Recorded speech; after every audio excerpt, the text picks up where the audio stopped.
So one day, I was bored. I didn't really have anything to do, so I just sat down on my computer and started doom scrolling as I usually do. Nothing really caught my eye until I saw this one video of some guy deciding to build a microphone. It's really interesting, actually. So I was like, why not? So I clicked on it. It came from a channel called Lori's DIY channel. He made a previous video about making a simple condenser microphone, but this one just looked cooler. And after watching the video, it looked pretty simple.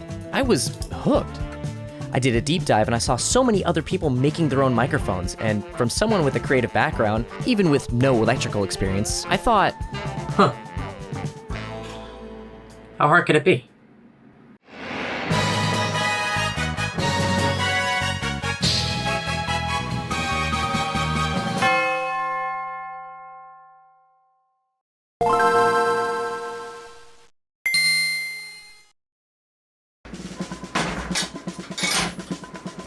Oh, Jesus.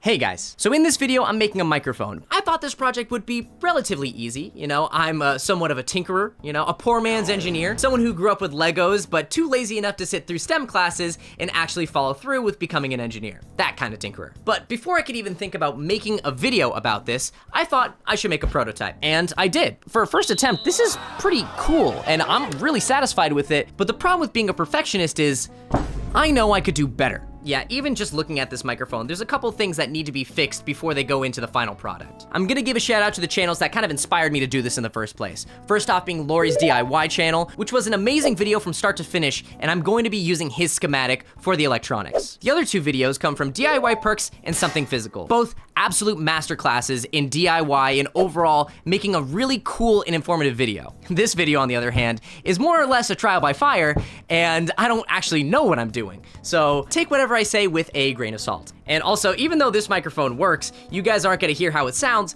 till the very end because, you know, I gotta keep that audience retention and all that. You guys get it, you guys understand. Without further ado, let's get into it. So step one is making the mic chassis and making sure that the end cap fits perfectly into the pipe. I also have to machine out the top of the pipe to make sure that the mic capsule fits perfectly into the top. Step two is taking all the electronics that you see here and making them into a simple circuit. The microphone capsule sits at the top, and it's what 90% of the sound comes from in a microphone. That's connected to a circuit at the bottom and covered by foam in the middle. And finally, step three is putting it all together. The end cap houses the simple circuit, the microphone capsule goes at the top, wires connect them, and foam sits in the middle. The foam prevents everything from rattling around and fills up the tube. Also, I forgot I need to cut out slits at the top and cover it with mesh. Seems pretty simple enough on paper, so let's move to the parts. So even though this isn't necessarily a DIY video per se, I'm still gonna go over all the stuff that I used. And we've got wires, solder, flux, a steel pipe, a microphone capsule, capacitors, resistors, heat shrink, styrofoam, tiny screws, an XLR connector, wire strippers, a soldering wire stand, files, clear enamel and paint and primer, masking tape, sandpaper, wire mesh, 2 bottles of soju, Nutella, a Milky Way, a half-eaten bag of limon Lay's, 6 cans of Starbucks espresso and cream, a get-out-of-punishment card from People vs. Food, a tech deck, and a copy of the Gummy Bear album from November 12th of 2007. It's actually November 13th. November 13th of 2007. Cool. Anyways, to start it off, I needed to cut the metal pipe, so I marked it and went around it with a piece of masking tape to make sure that I got a clean line. I then hooked it up to my angle grinder and cut it. The angle grinder ended up leaving a big piece of metal off to the side, so I had to take it to the belt sander and sand it off. There was still some metal on the inside of the pipe, so I took a file and gave it a good rim went around the rim of the pipe. I now marked the pipe for where I'm gonna put my masking tape. I put tape around the top, the bottom, and I cut a little sliver in between. And yes, I do have exact measurements, but to be honest, I started eyeballing it later anyways. What I'm left with is pretty much a template of where the cutouts are gonna go in the mic. Next, I set up the pipe in the vise, and this is where that eyeballing comes in.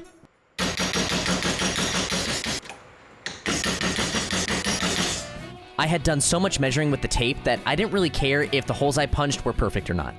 And for what should have been the easiest part of this build, actually became the bane of my existence. I set the pipe up in my drill press, and this is what happened. What's... You gotta be kidding me. It just skated along the edge of the thing. All right, let's see. that one went smoothly. This just in, it actually did not go smoothly. It started off with the drill bit binding again, and skating along the outside of the mic like Tony Hawk with a Red Bull sponsorship. Back to you. Why is it? You gotta be kidding me. God damn it. Why is it doing this? It's f***ing up the whole thing. And this is what I'm left with. Lopsided holes and holes that aren't even bored through because they skated along the outside of the microphone. I might have to restart. But I did want to try one more thing just in case the drill press was the problem. Nope, I'm not dealing with this bullshit. F*** this. So there was another problem that I didn't talk about previously. When I cut the pipe from the larger piece of metal, it actually wasn't square. It was just a little bit off, so that if you stood it upright, it would have a little bit of an angle to it. And that really bothered me. So I thought if I wanted to keep it steady, I would make a jig to keep it in place so that when I cut the metal, it would be square. And also, when I cut the holes with the drill press, it would also keep it from moving. So yeah, I actually didn't end up needing that. Like at all, because if I actually fixed the machine and set up the clamp properly, it would cut square. But I didn't know that at the time, so I spent half a day making a jig that didn't end up being needed or worked. So here you go. Here's that footage because I'm not letting that go to waste.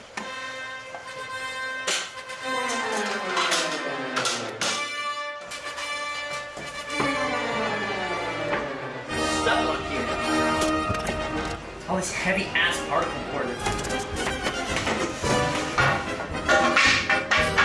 That's fine. Alright then. I just have this big piece of wood now. I've always had a big piece of wood.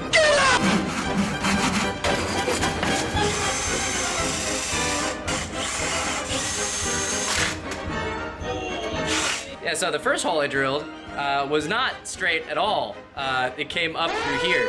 The second hole is straight, but it split the wood, so great. No. That's a good question. Fuck you! Side note, by the way, I don't really have a lot of free time, and on top of that, I'm not used to filming my projects as I'm doing them. So this mic chassis, which would have taken me, what, a day, 2 days, actually ended up taking me a week. So if I was gonna do it again, I needed to make sure that I did it properly.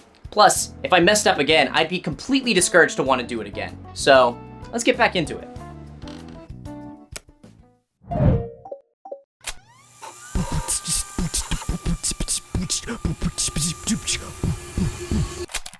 Covering my ears. What was I saying last? Alright, guys! Hey! Okay. So after setting up the clamp properly this time, I was actually left with a square cut, but I still had to go back and file away the outside burr. So basically, I did everything I did before. I actually lined up the holes this time. I did a better job overall, and now I'm back to drilling it because I just hope I don't mess up. All right, I have a smaller drill bit, and I have to drill pilot holes, and hopefully it actually works. So we'll just see how it goes.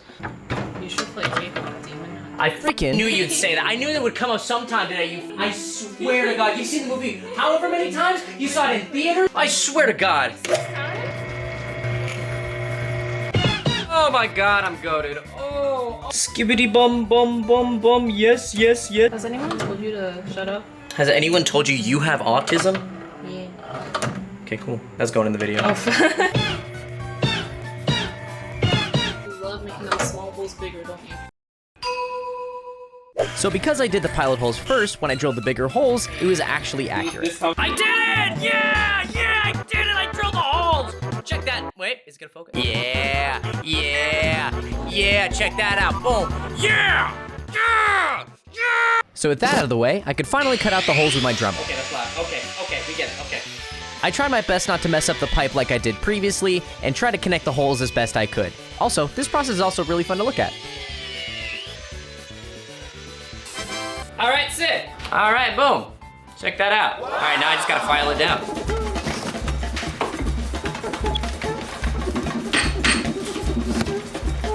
Also, I'm keeping the masking tape on here as kind of like a guide.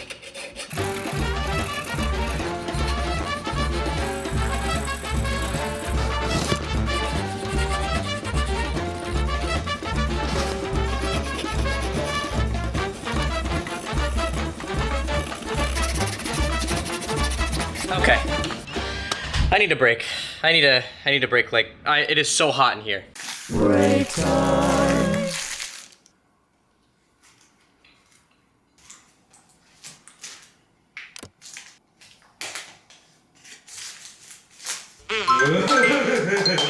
Okay, new day, new step. We have to finish this mic off by sanding off the outside of this, and then this XLR end, we have to take it apart and then sand the outside of this to use as the end of our regular mic so that we can snap them in and out like this. Oh, wait. Like that. Without that, then the mic won't snap together, and afterwards we're gonna paint it, and that should be the end of the mic chassis. So this is the first time I'm actually gonna be using gloves for this because when I sand the metal, it gets very hot to the touch. I don't even know if I'm recording. Okay, I am. For the metal piece to fit into the mic, I had to sand off the threading. It would have been nice to have a thread tapper to screw it into the mic, but I don't got that. Okay, moment of truth. And it fits inside. I would put it on the other end, but I think there's just some pieces still in here that I have to sand off. Time to now get the outside of it. I honestly would have kept the outside coating, but then again, it had this weird, shitty looking copper coating on it. And for some final touches, I had to go over it with some sandpaper. I went over the end cap and the mic chassis with 60 grit and 220. The sanding and the filing of this project probably took the longest. This took hours and hours and hours and hours and hours. Why are you so far away? I just, God forbid a man like sands away his pipe. God, so childish. I will say, this is like a really good forearm workout. I'm dying, look at them bangs. Oh, God. All right, check that out. Yeah, I think it's pretty smooth. There are some imperfections, but then again, it's all gonna be covered up by paint, so it doesn't really matter. But check that out, it's pretty nice. To connect the end cap to the main chassis, I had to drill and countersink a little hole where the two pieces meet. There we go. All right, fellas, check this out. Perfect hole. The thickness of the inside of the chassis was just a little bit too thick for the mic capsule to fit, so I took my Dremel and I started routing it out. Nope, gotta keep going. This process is just a bunch of trial and error until the mic capsule fits, and I ended up using a file instead. After fitting the mic capsule, it was on to painting and sealing. To paint the pipe evenly, I hung the pipe from the top of my patio with a steel wire and masked the inside top so I didn't add a layer of paint on the inside where the mic would go. I tried my best to get as even a coat as possible, and I have no clue if I used too much paint. Coat 2, baby! Okay, I'm done. That was a very thick second coat. That's a really nice color, actually. It's like a bluish gray, which is exactly what I was going for. After those two coats dried, I went back with a clear enamel just to seal everything off. And now onto the end cap with the same process as usual, putting it on the wire, painting it first, and then at the very end, covering it with a clear enamel. Not much more to this process, so I'll just let you guys watch, and I will stop talking for once. 12 seconds later.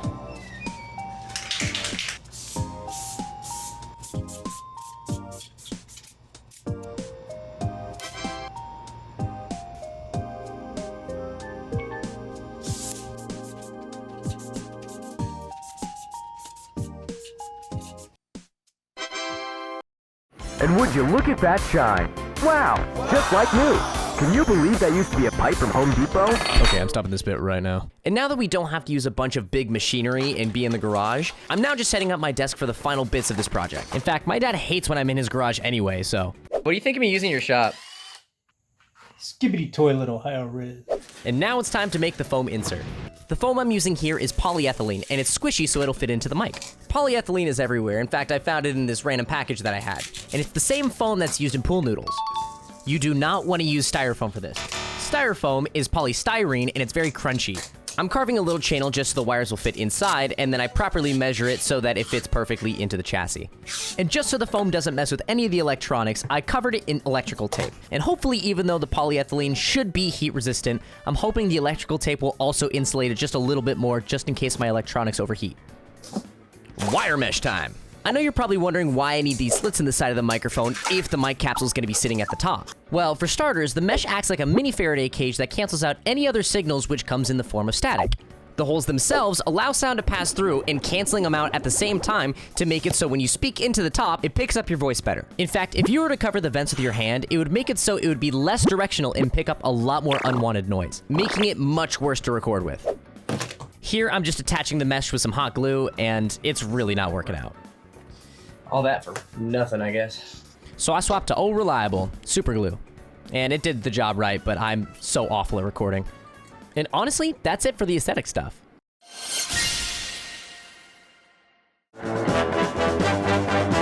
Yeah, remember when I was setting up? This big box over here is a soldering iron, and this is what's gonna put the electronics together. Electronics that consist of a mic capsule, JFET, 1 UF capacitor, 10 kilo ohm resistor, and an XLR output. And it all has to fit into this end cap. And now to explain the electronics, we have Tyler. What? I don't do electronics. Why are you asking me? All right, jokes aside, this is the actual learning part of the video, and here I'm explaining how this microphone works. So starting it off, the thing that you speak into and the thing that captures your voice is called a microphone capsule. Your voice is made of sound waves, and when you speak into the mic capsule, those sound waves... God, I gotta stop this while I can. I know your guys' attention spans are too short for this stuff without there being Subway servers on the side or something. And you know, I'm kinda hungry. Kinda reminds me of that time I went to go get fast food with my friends. Okay, Giselle, what do you want again? 2 large fries and nugget and a fish fillet! What she's trying to say is 2 large fries, a fish fillet, and some nugs. Me personally, though, I'd rather be over at Taco Bell getting myself a cheesy gordita crunch. Am I right? Did someone say Taco Bell? Guys, relax! Jeez, I can't even think. What? Okay. What was the order one more time? 2 large fries, some nuggies, and a fish fillet. Okay, God, jeez. Can I get 2 large guys, fuck it, and make it gay? Fuck! I'm angry! So I'm not gonna explain everything that's going on right now, only because this is basic soldering stuff. Basic soldering stuff, but I don't know how to read a schematic. Why is this confusing me? I'm losing my mind right now. Yeah, for most of the thing, I was messing up and I didn't actually know what I was doing. I mean, look at this. Oh my God, there we go. That wasn't even the part I was supposed to put in there. Oh my God. So yeah, a lot of this process was following Lori's schematic and hoping and praying that I did it properly. This one goes here, okay. And even though I made a prototype before this, I still really am not the most familiar with electronics. You know, I'm using a nail clipper here to trim wires. And nothing was in focus. Oh my God, why is it focusing on anything but that? I think this is the worst wiring ever. Yeah, I'm a little embarrassed to kind of look at this footage again, but what are you gonna do? Job's done, can't fix it now, so there you go. And that should be done, hopefully, possibly, maybe. It looks a little bit wonky, I know. You know what? We're fine. I'm gonna put the microphone capsule on it just to test to see if my wiring works, and then we'll heat shrink it. That's the smart option. And finally, the piece de resistance that actually makes this a microphone is attaching the mic capsule. Okay. And finally, time to test it out with an old audio interface. Put this in. Seeing that green circle means my soldering actually worked and I'm getting a signal through. So it's a great first step. I'm now recording Audacity and hello. Hello, hello. Testing, testing, testing. Hello. Hello, hello. Testing, testing, testing. I got a signal out of it! My balls itch. Hello, hello. My balls itch. I don't know why it sounds like that though.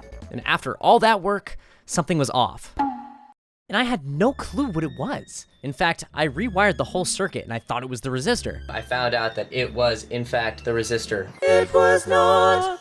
Everything looks pretty nice, and I'm gonna test it out one more time. But even after soldering the whole circuit, I still got the same result. And we shall test it out one more time. All right, testing. Testing? Huh? Now it's not working at all. So now I was on to attempt 3, and I thought I fixed the circuit overall. Hopefully this is the last time, I swear to God. But why would it be that simple, right? No, I was left with the same exact problem I had the first time. Testing, testing. 1, 2, 3, testing. Why is it so muffled? Why is it muffled? Oh my, look, I know the circuit works. It is 1 in the morning right now, and I'm losing my mind. I did end up finding out that the problem was the mic capsule. But the problem was, this is the only one that I had, so I had to order more online. And the final problem, it takes 2 weeks to ship a new mic capsule, so I was shit out of luck for 2 straight weeks. I ended up giving myself a well-needed break and edited in the meantime while I waited for the capsules to arrive. Okay, so it has been a couple weeks and I did just receive the mic capsules in the mail. And since I'm gonna be soldering again, it also got me thinking that if you guys are soldering at home, make sure you guys have proper ventilation because solder fumes are toxic. and prolonged exposure could be pretty bad. But if you guys do get proper ventilation, aka like a window, that means you guys also get proper lighting. Plus, nothing beats the light from a window. Time to open the window. Okay, so this is the circuit from last time, and here are the new capsules. Hopefully this fixes it, because if not, I have no clue what I messed up, and then I might be quadruple screwed. All I need to do is connect these two wires, so hopefully this should be a walk in the park, and then I can put it together, and then we're done. We're done. We would be done. All right. If this doesn't work, then we're screwed. Hello, hello, hello. That's not good. This is not good. No, it means I have to redo the whole circuit. No. I postponed the soldering of this project for a month, just to find out it wasn't even the capsule that was the problem. It was the circuit the whole time. Just didn't work. Okay, we're gonna rewire it one more time. We have to rewire it one more time because something messed up along the way that's pretty bad. And once we redo it, we'll be fine. We'll be completely fine. Hopefully. Wait, I have an idea. Okay, I may have just come to the biggest realization ever. So I took apart my prototype microphone and I noticed that the resistor was wrong on here. So I corrected that, and now we're gonna try it out, because if that's the case, I'm gonna be so happy. I'm gonna be so happy because that's it. That's just it. Oh my god. Hello, hello, hello. Oh my god. Oh my god. Yeah! Let's go! After 5 long, harrowing attempts, I finally was able to do it. Now all that was left to do was to get longer wires to connect the circuit at the bottom of the mic to the mic capsule at the top. Oh my gosh, we're almost done with this stupid fucking project. To protect the circuit, I got some heat shrink and I sealed all the electronics inside. I would usually use a heat gun, but the soldering iron works just fine. Okay, I'm just gonna hope that's fine. Chat, look at that! Guys, oh my god! I actually did it! Into the foam. Yeah, and sliding the foam in may look easy, but this was also the 3rd attempt. The wires kept on getting stuck on the mesh at the top. Oh my god. I'm so happy right now. I'm so unbelievably happy right now. I then got the old windscreen from my Shure SM7B, cut it to size so I can fit it inside the top of the mic. I wanted to cover up those wires at the top so that you wouldn't see them through the mesh. I used my tweezers to shove it in because it kept on getting stuck on the mesh, made sure just the right amount of wire was exposed, and soldered the mic capsule back on, and making sure to tuck in any excess foam. The opening at the top was just barely snug enough, so I really had to push it in there. Okay, final step here. All I needed to do to finish this mic was to attach the end cap to the housing, and I hate these screws. No, please. I'm racing against the clock because my SD card is gonna run out of space.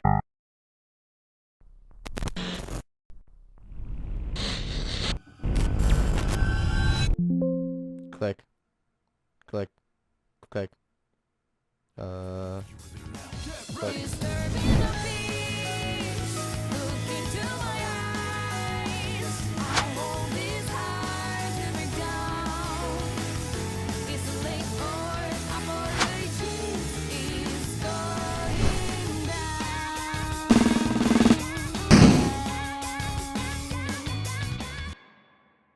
And finally, after months of blood, sweat, tears, possibly cum, it is finally done. Check this out. Boop. Hold it up for you guys. Dude, check that out. Dude, like, oh my god, it's done. And I know, after like a 20-minute video, you guys are like, God, what does it sound like? I've been waiting this whole video. What does it sound like? And just relax, relax. I just gotta plug it in, and we'll see what it sounds like. And this is what it sounds like. Thank you guys so much for watching. Goodbye, guys. Ah, just kidding. That would really suck if I just kind of left you guys hanging there. Ah, I think I got you guys though. That would be, you know, funny for me, sucks for you. And I know some of you guys are gonna get butthurt in the comments for not testing it in a soundproof room. And luckily for you, I'm a voice actor, so I do have a booth in my closet right here. So you guys can get off my dick and balls for not trying it in a soundproof environment. I'm also gonna be making this a blind test, so you guys let me know which one sounds like the homemade one versus the SM57. So this is a test of microphone 1 in the voiceover booth. Testing, testing, 1, 2, 3. The quick brown fox jumped over the lazy dog. Now this is a test of microphone 2 in the voiceover booth. Testing, testing, 1, 2, 3, testing. The quick brown fox jumped over the lazy dog. God, what is it about this booth that makes my balls itch? Oh God, I'm still recording, aren't I? And with that, microphone 1 was the SM57, and microphone 2 was the one that I made. So let me know if you guys got that right in the comments. It was most likely completely obvious, but I thought it'd be fun to do a test, so. The only thing that kind of sucks about this microphone is the fact that it doesn't have a windscreen, so I put one on it myself. This project was so much fun to do, even if it did take months out of my life. And honestly, it was just a test for my ego to see if I actually could. All those people online being like, oh yeah, I could do that. Yeah, I actually did. I actually did do that. Checkmate now, losers. You guys also may be wondering, how much did this cost? I technically bought everything in bulk, so I don't know. Editor Jackson, how much money did I waste exactly? What? Oh, yeah, that's right. To start off, each individual mic, when you divide each of the individual parts, comes out to $13.31. Which actually, not too bad, give or take $1. But the full total of everything that may or may not have been used, give or take, is $254.37. Yeah, that's a lot of money. But the real question is, am I actually going to be using this microphone at any point in time? Probably not. No actual thought into if I would use it or not, because I have 5 different microphones. I have a Shure SM7B, 2 SM57s, a pair of microphones from Ceramonic, and an Audio-Technica shotgun microphone that would get mounted on this camera, but it sucks ass. I just wanted to see if I could make it, and really, I had so much fun in the process, so I think that alone is worth it. It's about the journey. It's about the microphone we made along the way, and isn't that right, fellas? Hell no, I did it for views, baby! I did this whole thing for views! If you guys didn't like and subscribe to this video, I swear to God, if you guys want to support me in any way, shape, or form, please subscribe to this channel, leave a like and a comment just so it gets fed out to the algorithm, and please follow me on Twitch. I am more active on there than I am on this YouTube channel, and you guys get to interact with me more. Other than that, thank you guys so much for watching this video. I really appreciate each and every one of you for making it just to the end of this, and hopefully I see you guys next time. Goodbye, guys.